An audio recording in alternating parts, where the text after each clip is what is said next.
Hi all, Ishan here with Meg. We are in ASTRONEER, and we're going to do a little tour of my base with my auto sorter and nanocarbon alloy factory, which is really a series of small factories. But here goes. We're going to check it out. So Meg, unless you are driving, you're going to have to jump out for a second there. Oh, sorry. Here we There go. we go.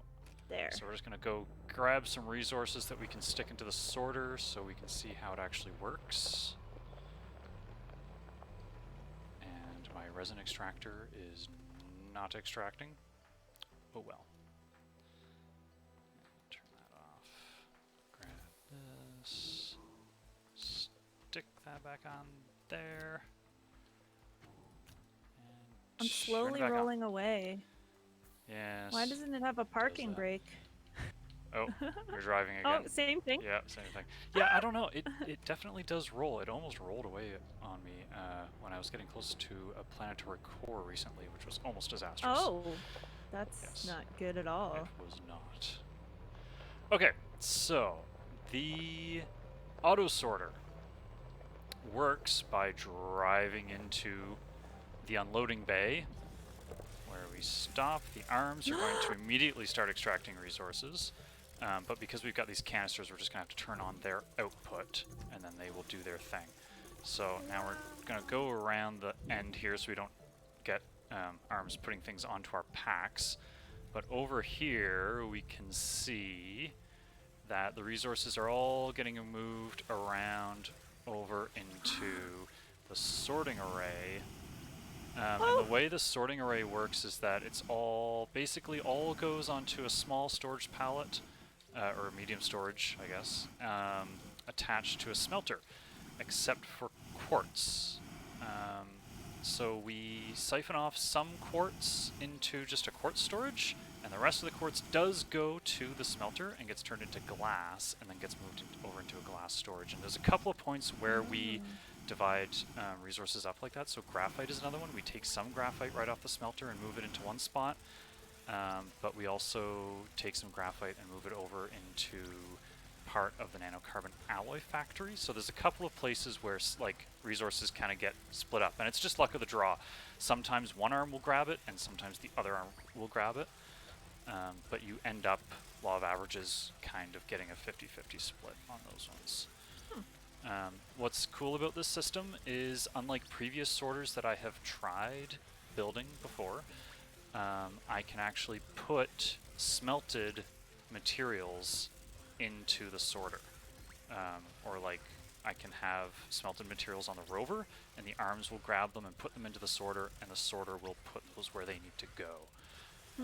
Whereas previous iterations, having a smelted metal go in would have gummed up the whole thing. Okay. We do have a small issue apparently happening over here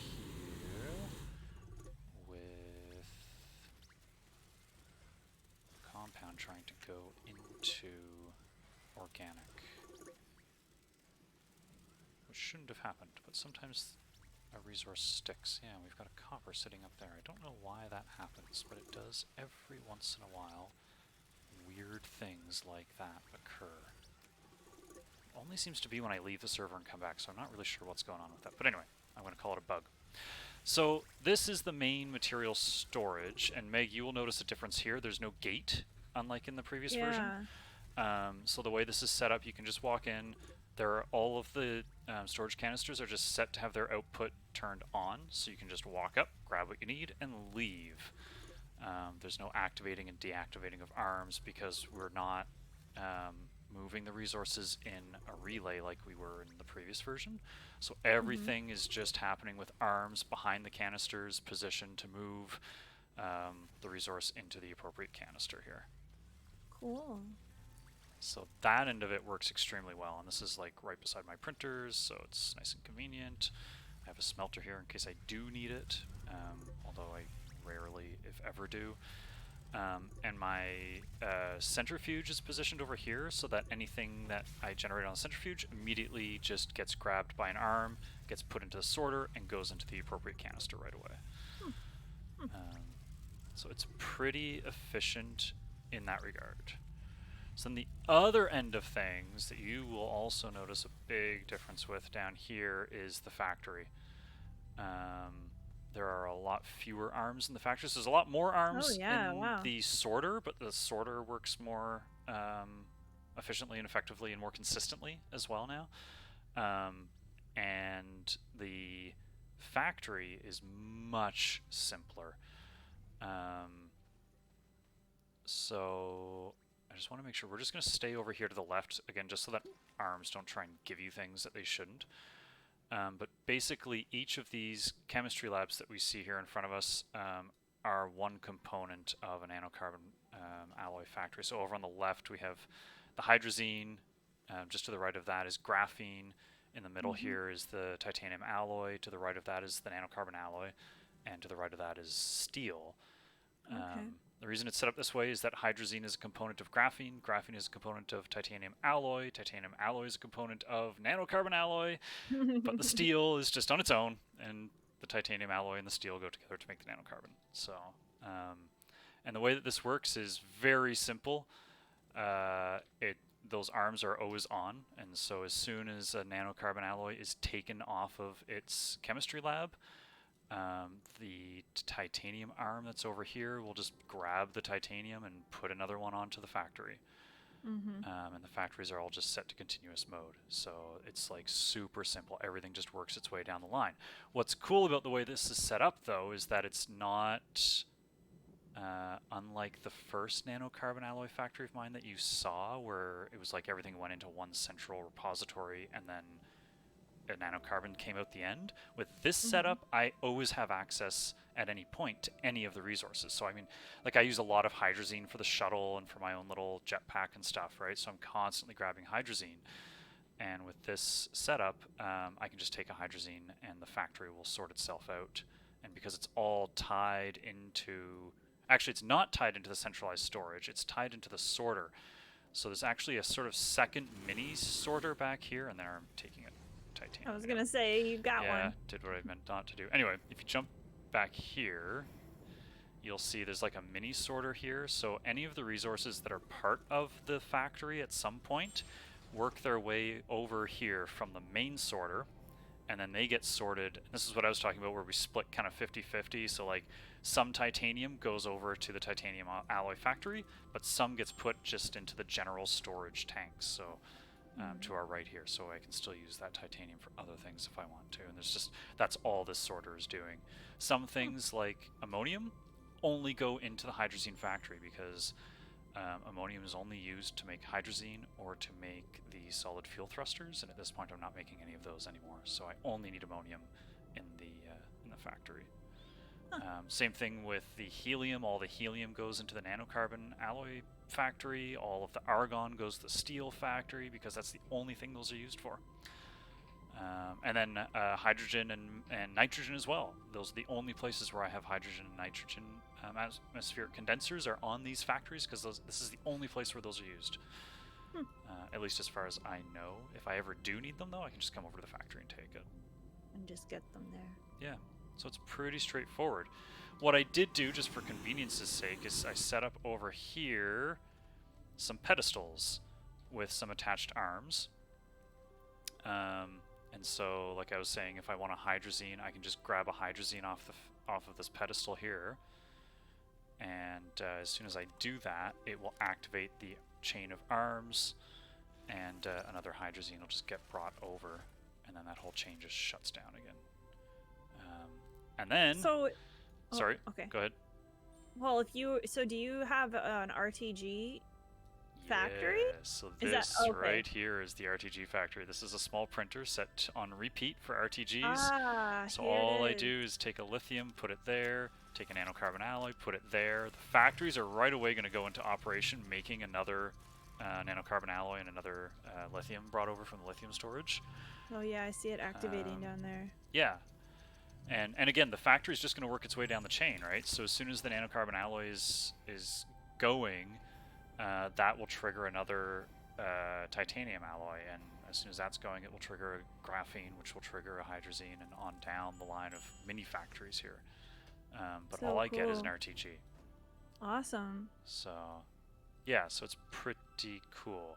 The only disadvantage, I think, to this entire thing... Well, so, first of all, any of this can be done with medium storages instead of the large storage canisters. Because the large... Well, actually, most of those were made once the nanocarbon alloy factory was going, because you need one for each of these large storage tanks. So originally this was all set up with the medium storage, but I did it on these large platform Cs and whatnot that they're all sitting on anyway, but I just had like solar panels and things blocking up the extra stuff just so that resources wouldn't get put on them. The only downside to this entire setup, I think, really is just power. So I mean, there's a lot of arms. Every one of these arms draws a unit of power per second, whether they are going or not. If the arm is on, it's drawing a unit per second. And I don't even know how many arms are in here, so we're drawing a lot of power all the time. And that's what, if we come around the back of the base here, that's why we've got this enormous bank of RTGs going. So We this should have brought that one we just made. Yeah, I could have. I don't have anywhere to put it. I should put it down at the end, I guess. But so this cool. this is a wall. This is producing 120 units of power a second right here. Each of these RTGs produces 4 units a second. What are they mounted on? What are these storage? These are extra large platform Bs, and they're an angled storage platform. I thought they were kind of cool. I think they're probably the densest medium storage. No, the storage silo Bs are probably a denser storage than this, but this is just kind of fun for something like this, right? It just lays it all out. It looks so impressive. Yeah. But that's the advantage of having the large resource canisters and having the nanocarbon alloy factory, is because, you just feed resources into the sorter. It puts the resources where they need to be, and then I can just, every time I want another RTG, I just go and take a nanocarbon alloy, take a lithium, put them on the printer, and I get an RTG. And I can just keep doing that in repeat as long as enough of the raw resources are being fed into the sorter. Huh. So it's pretty straightforward once it's set up. And of the various setups I've had, this I think is actually the most straightforward of them. The only thing that took a little bit of thought and planning really was the positioning of the arms, because a lot of this is very precise. Like, you can see how these arms are they're all set up so that they can see that medium storage. Pallet. Yeah. But this arm over on the other side that's feeding all of that, this one here, it only sees about half of that medium storage. Not even. It only maybe 2 of the nodes on that medium storage. Because we always need a slot to be free for the smelting furnace to be able to put what it has smelted onto the medium storage, because not all of these arms can actually see the smelter. A lot of them can only see the medium storage. So we always need to make sure that there's one slot. So there's a lot of like finicky little things like that, of just positioning things exactly so, or even just getting all of these arms in around here so that things are headed off in more or less the right direction, was fairly tricky as well. Like, some of these are actually 3 arms deep, which is, and like they're like really overlapping. So that was a lot of just like very slowly moving arms in on each other to try and get it to line up properly. To just the right place. Amazing. Exactly, yeah. It looks like a big mash, but when you actually look closer, you realize, no, it's actually all pretty precise. It is pretty precise, yeah. And I guess the only other downside of this is, I mean, this is definitely like a late game sorter. I've done other ones that you can set up fairly early in the game, but this is definitely a late game because you can see we're filtering for every type of resource here. Yeah. Or at least every type that I need to or would want to store, which actually I think at this point is every type. The only thing that this doesn't process is astronium, but there's no use for astronium currently as far as I know, so this doesn't process it. But the other nice thing about this compared to some other ones that I've had is that anything that the sorter can't handle just ends up sitting on this pallet right beside us here.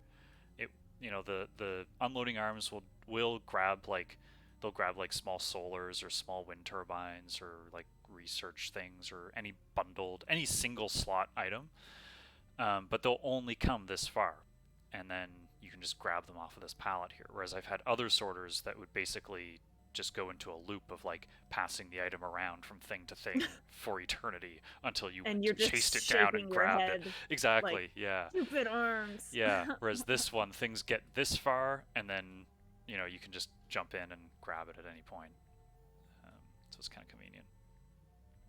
And you could set this up, I suppose, with more arms and whatnot. You could set it up to actually grab small research items or grab small solar panels if they did get put in here accidentally or something and move them off somewhere else. You just have to try and get another arm positioned to be able to see the palette to do that. So crazy. And there are some other things I could do. I mean, theoretically, you could set all of this up on like power switches and things so that this wouldn't just be on all the time. Yeah, but you want the convenience. I want the convenience, and you can do it. I mean, you can do it especially with these sensor gates, right, that we have here, because when you drive through, you can use that to trigger automation. But the reason I didn't do that was that you can actually drive more than one vehicle in here at a time, which I have done. And it just goes crazy on everything. Well, if you were tied, like if all of these arms that were in here were turned off and then they came on when you drove through the gate, if you then drove a second vehicle in, they would all shut off. Oh, I see. Right? And I had a lot of that kind of thing set up in previous versions of sorters and factories and things, and it was like it just became too finicky. So I decided just instead to make, like you saw, a whole wall of RTGs, leave everything on all the time, because then I just don't have to worry about like what condition it's currently in, or am I going to trigger something accidentally or whatever. It's just always operational. It always does its thing, and it's more user friendly that way. Exactly. And it's cool too. I mean, you can drive in here not with canisters. I was off driving around with the paver and the drill going and whatnot, and we just had a huge mishmash of stuff on the back of the rover. I had a big storage silo sticking off the back of the rover here, and it was just full of storage pallets and things. And it was, I mean, any resource you can think of that you can gather on Silva basically was somewhere on the rover.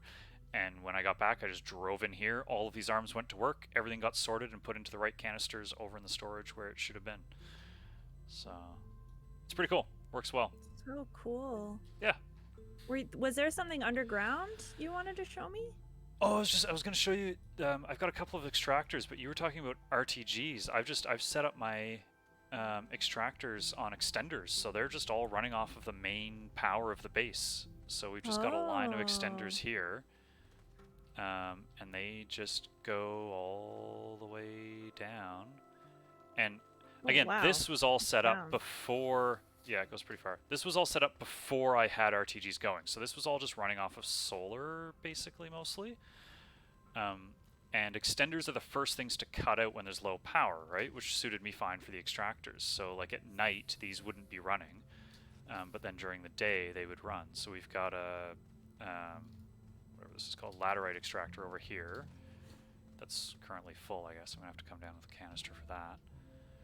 And then a little further on here, we have a quartz down over here. There's a quartz extractor. But I also had a resin extractor down here. Built like a big power cord. Yeah, basically just a big extension cord. Yep. Wow. Awesome. I love these extractors. They're great. I think at this point I've got one on every resource except maybe clay, because you don't use it that much.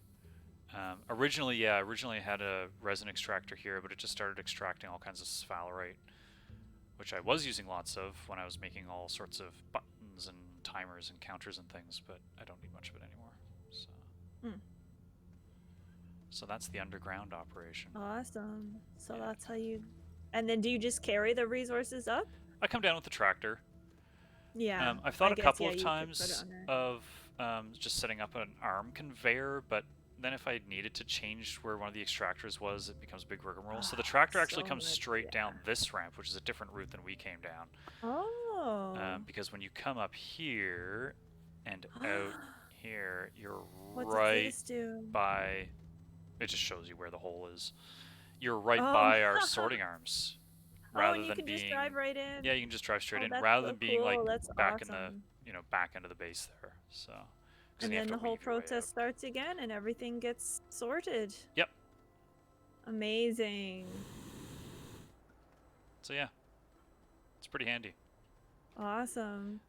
The funny thing though is that I've spent so much time setting this up and figuring out a couple different versions of it all and whatnot that now it's like I'm so far into the game I don't even really need that much resource management. But that's how it goes, right?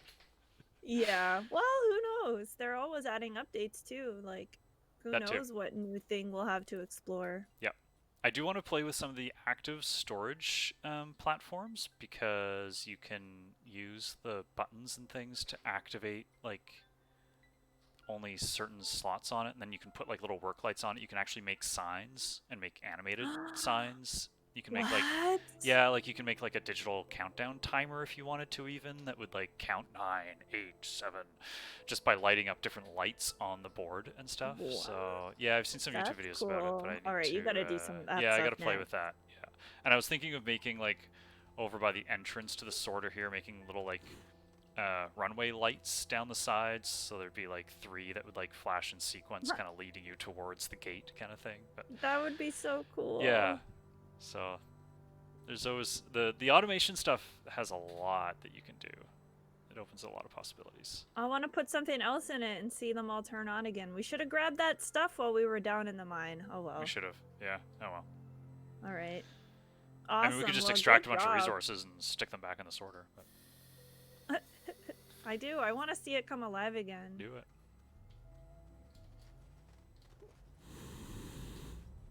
Grab like... Oh, my backpack's full just like that. Anyway, fill yours up. Grab some stuff.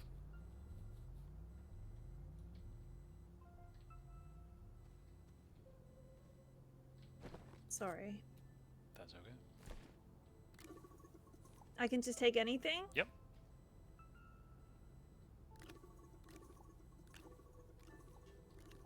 I'll just take one of everything. One of everything, please.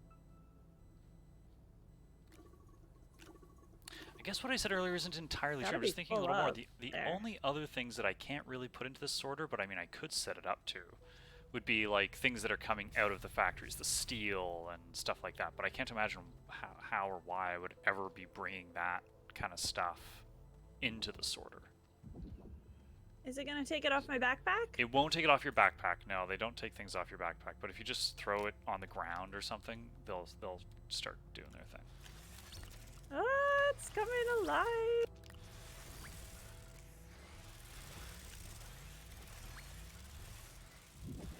Wow, look at it go.